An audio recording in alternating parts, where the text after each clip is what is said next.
देखो आप सभी को ये तो पता ही है कि नमित मल्होत्रा 4000 करोड़ में रामायण बना रहे हैं, जो कि प्राइम फोकस स्टूडियोज के मालिक हैं। आखिर नमित मल्होत्रा रामायण बनाने में 4000 करोड़ रुपए क्यों खर्च कर रहे हैं? आखिर वो ऐसा क्या बना देंगे जो आज से पहले नहीं बना, और आखिर वो ऐसा क्या दिखा देंगे जो हमें नहीं पता और हमने अभी तक नहीं देखा? मैं आपके ऐसे ही बहुत सारे सवालों के जवाब इस वीडियो में डिटेल में देने वाला हूँ, इसलिए बने रहो और इस वीडियो को पूरा देखना। और इस वीडियो को देखने के बाद रामायण के ऊपर आपको किसी और का वीडियो देखने की जरूरत नहीं पड़ेगी, इसलिए इस वीडियो को लास्ट तक देखना। और अगर आपने अभी तक इस वीडियो को लाइक नहीं किया है तो पहले लाइक कर देना, और अगर आपने चैनल सब्सक्राइब नहीं किया है तो क्या कर रहे हो यार, सब्सक्राइब करो। चलो आगे बढ़ते हैं। देखो नमित मल्होत्रा की बात करें उससे पहले हम नितेश तिवारी की बात कर लेते हैं। देखो नितेश तिवारी का मानना है कि रामायण से पवित्र ग्रंथ और विशाल कथा को अगर आज के जमाने की टेक्नोलॉजी और हॉलीवुड लेवल के वीएफएक्स के साथ मर्ज करके एक ग्लोबल लेवल का सिनेमा बनाया जाए तो ये फिल्म इंडियन सिनेमा का ऐसा इतिहास रचेगी जो पूरी दुनिया में बोल्ड अक्षरों में लिखा जाएगा। क्योंकि इस बार बात सिर्फ एक फिल्म की नहीं है, बल्कि 1600 से लेकर 4000 करोड़ का बजट, 10 साल की planning, AI, motion capture, IMAX और पता नहीं क्या क्या, जिनके बारे में मैं आगे वीडियो में बताने वाला हूं। आज इस वीडियो में मैं हाइप पर नहीं बल्कि फैक्ट्स पर बात करूंगा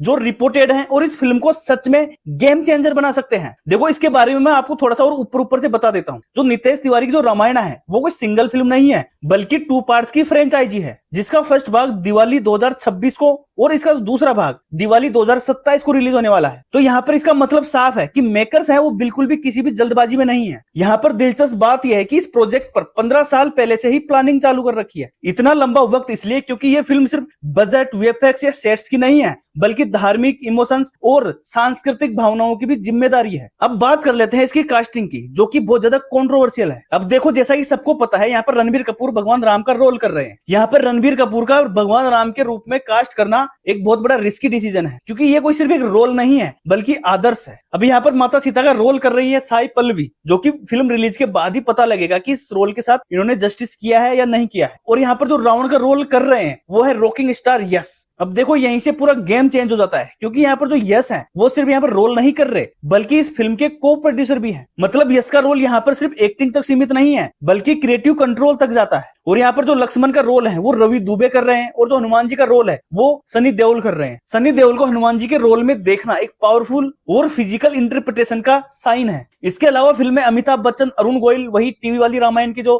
कलाकार थे वो, कुणाल कपूर का रोल यहाँ पर भगवान इंद्र का है, और जो शोभना है वो केकसी का रोल कर रही है, जो कि रावण की माँ होती है। और इनके अलावा विवेक ओबरॉय, लारा दत्ता और कई सारे नाम हैं जिनके ऊपर मैं अलग से वीडियो बना दूंगा। अब आते हैं इस फिल्म की शूटिंग पर। देखो इस फिल्म की शूटिंग ही बहुत बड़ा मिशन थी। रामायण पार्ट 1 की शूटिंग 2025 में कंप्लीट हुई थी, जो कि लॉस एंजलिस 2024 में शुरू हुई थी। इस पार्ट को शूट करने के लिए 12 बहुत बड़े बड़े और भव्य सेट्स बनाए गए थे। ये सेट सिर्फ शूटिंग के लिए नहीं थे, बल्कि रियल लोकेशंस और वीएफएक्स को ब्लेंड करने के लिए एक बहुत बड़ा इन्वायरमेंट बनाया गया था। इस फिल्म की ज्यादातर मेन लोकेशंस को अभी तक पब्लिक नहीं किया गया है, क्योंकि मेकर्स चाहते हैं कि जो वर्ल्ड बिल्डिंग का जो सरप्राइज है, जो सस्पेंस है, वो बना रहे। अब आते हैं इसके सबसे बड़े सवाल और इसकी सबसे बड़ी मार्केटिंग टूल पर, इसके बजट पर। देखो हर जगह आपको ये सुनने को मिल रहा होगा कि 4000 करोड़ का बजट, लेकिन अगर आप जितने भी रिकॉर्ड्स खंगालोगे तो इसका बजट आ रहा है 1600 करोड़। मतलब पार्ट 1 के लिए 900 करोड़ और जो पार्ट 2 है उसके लिए 700 करोड़ का बजट है। अब आप बोलोगे कि ये जो 400 करोड़ का नंबर है ये आखिर आया कहां से? देखो ये आया है नमित मल्होत्रा के एक इंटरव्यू से। वहां पर नमित मल्होत्रा ने यह बोला था कि अगर जरूरत पड़ी तो हम रामायण का बजट है वो 4000 करोड़ तक कर सकते हैं। उन्होंने फाइनल ये नहीं बोला था कि इसका जो बजट है वो 4000 करोड़ रुपए है। तो तभी से ये 4000 करोड़ का नंबर सामने आया है। ये कंफर्म नंबर नहीं है कि जो मेकर से इसमें 4000 करोड़ रुपए फूकने वाले हैं। इसका जो रियल और एक्चुअल बजट है वो 1600 करोड़ रुपए है। और कहीं साइड से एक न्यूज ये भी आ रही थी कि इसके प्रिंटिंग और प्रमोशन का जो बजट होता है वो इसमें शामिल नहीं किया गया था। मतलब theatre release, global marketing, IMAX distribution, तो ये सब और सारी कॉस्ट जोड़ने के बाद बजट बहुत ऊपर चला जाता है। ऐसा भी कई सोर्सेज से सुनने को मिल रहा है। अब बात कर लेते हैं उस हिस्से की जो इस फिल्म को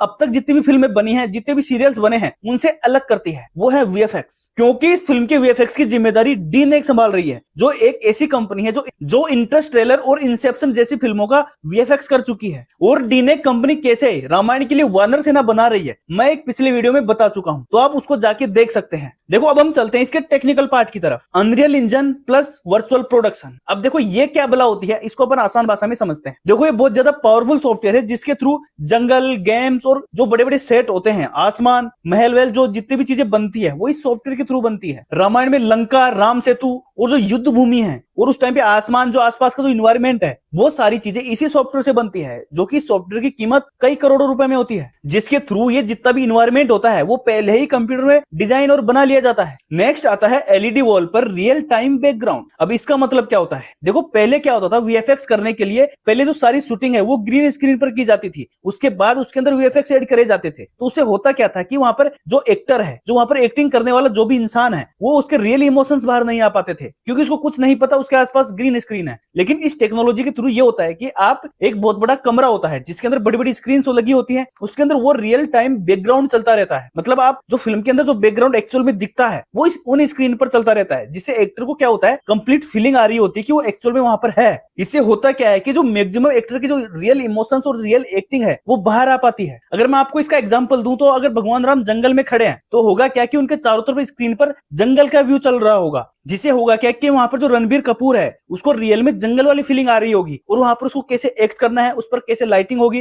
मतलब जो उसके इमोशंस कैसे होंगे, वो सारी चीजें वहां पर लाइव ही रिकॉर्ड हो जाती है। लाइट, शेडो सब नेचुरल लगते हैं। अब इसका नेक्स्ट पार्ट आता है लाइव कैमरा मूवमेंट के साथ डिजिटल वर्ल्ड। अब देखो इसका मतलब ये होता है कि जो वहां पर स्क्रीन पर जितनी भी चीजें चल रही होती है, जो भी मैंने आपको बताया था, वो सारी चीजें कैमरे से कनेक्टेड होती है। अब जैसे ही कैमरा आगे जाता है तो जो पीछे का बैकग्राउंड है वो अपने आप ही वहां पर गहराई में जाता जाएगा। जैसे कैमरा आएगा तो बैकग्राउंड अपने आप गहराई में आता जाएगा। अगर कैमरा ऊपर जाएगा तो वहां पर ऊपर आसमान दिखेगा, साइडों में जाएगा, मतलब जो भी वहां पर व्यू है वो नेचुरल उसके साथ सिंक रहता है कैमरे के साथ। मतलब सीन के अंदर ऐसी फीलिंग नहीं आएगी कि यहाँ पर आपने वीएफएक्स किया हुआ है या कोई बस वीएफएक्स बना के चिपका दिया है, सब कुछ रियल टाइम कैमरे से ही कनेक्टेड रहता है। अब इसके बाद आता है रियल सेट्स का डिजिटल स्पेस के साथ स्मूथ मिक्स। अब देखो इसके अंदर क्या होता है अभी मैं आपको बताता हूँ। अगर आप देखो रामायण या बाहुबली में कहीं भी देख लो, वहां पर जो महल दिखता है वो पूरा महल नहीं होता, बल्कि जहां पर वो बैठा है, कोई भी राजा बैठा है तो उसका सिंहासन बना हुआ है, सिंहासन की सीढ़ियां असली है, और आसपास की जहां हाथ वाथ रखे हुए हैं वो सारी चीजें असली है। बाकी पूरा का पूरा महल ग्रीन स्क्रीन पर बना हुआ है, और वो सारी चीजें बाद में वीएफएक्स से बनाई जाती है। अब वहां पर कुछ रियल चीजों के साथ शूट करने से होता क्या है कि वहां पर जो एक्टर होता है उसको रियल फील होता है, तो इन सारी चीजों को बिल्कुल स्मूथ मिक्स किया जाता है। अब देखो आजकल जो रामायण जैसी हाई बजट फिल्में होती है उनके अंदर एआई का यूज बहुत ज्यादा हो रहा है, क्योंकि जो फर टेक्सचर है, पानी का जो सिमुलेशन है, फिजिक्स बेस्ड लाइटिंग है, इन सबको रियल फील दिया जाता है, ताकि स्क्रीन पर जो डिजिटल चीजें हैं वो कार्टून ना लगे, वो रियलिज्म वाला फील दे। अब एआई के थ्रू ही जो रामायण के अंदर वानर होने वाले हैं और जो वानर सेना होने वाली है। अब आपको ये तो पता ही है कि रामायण में कितने सारे राक्षस होते हैं, कितने सारे जीव होते हैं, पता नहीं किस किस टाइप के जो इतने सारे राक्षस होते हैं, वो सारे के सारे जो एआई टेक्नोलॉजी है उसके थ्रू बनाए जाएंगे, जिसके अंदर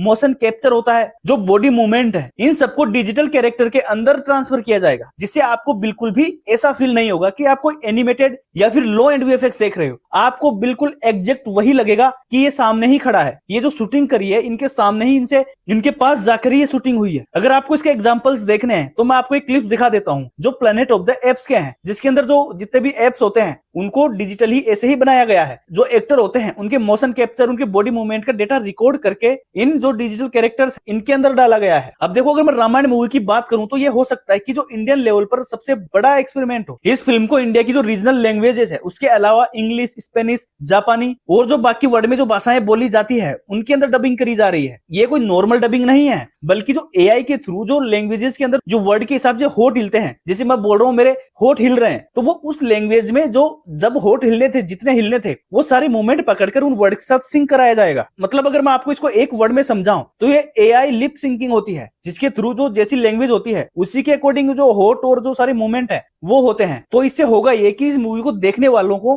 कभी भी ये फील होगा ही नहीं कि वो कोई डब्ड मूवी देख रहे हैं, उनको ये लगेगा कि ये फिल्म इन्हीं की लैंग्वेज में शूट हुई है। और अगर रामायण मूवी के म्यूजिक की बात करें तो ए.आर. रहमान और हर्ष जिमर हैं, जो अलग अलग दुनिया के दिग्गज हैं, वो इस फिल्म में साथ में है। अगर इन दोनों का म्यूजिक फिल्म के बाकी वीएफएक्स और सिचुएशन के हिसाब से जम गया तो भाई ये म्यूजिक पूरा का पूरा आग लगाने वाला है। ये म्यूजिक अलग से ही पूरी कहानी बन जाएगा। अब यहाँ पर जो असली सवाल है वो ये नहीं है कि रामायण फिल्म कितनी बड़ी है, इस पे कितने पैसे खर्च हो रहे हैं, कितने बड़े स्केल पर बन रही है। असली सवाल ये है कि टेक्नोलॉजी और आस्था के बीच एक सही संतुलन बना पाएगी, क्योंकि बड़ा बजट होना और बड़े और अच्छे वीएफएक्स होना ही काफी नहीं होता। अगर इमोशन सही बैठे, अगर लोग जो इनके किरदार हैं, जो कैरेक्टर्स हैं, उनके साथ जुड़ गए तो ये फिल्म सिर्फ हिट नहीं होगी बल्कि वर्ल्ड लेवल पर रिकॉर्ड बनाएगी। जैसा कि नरसिम्हा मूवी के साथ हुआ था, उसके वीएफएक्स इतने अच्छे नहीं थे, लेकिन लोग जो इस मूवी के कैरेक्टर्स हैं उनके साथ इतने ज्यादा अटैच हो गए कि इस मूवी को कंप्लीट सुपरहिट बना दिए। और अगर रामायण मूवी में अगर जरा सी भी चूक हुई तो जनता माफ नहीं करेगी। तो अब आप मुझे कमेंट में बताओ क्या ये फिल्म रामायण को ग्लोबल लेवल पर रिप्रेजेंट कर पाएगी? और अगर आपको ऐसी ही डीप एनालिसिस पसंद है तो भाई सब्सक्राइब करके रखो, इस वीडियो को लाइक करो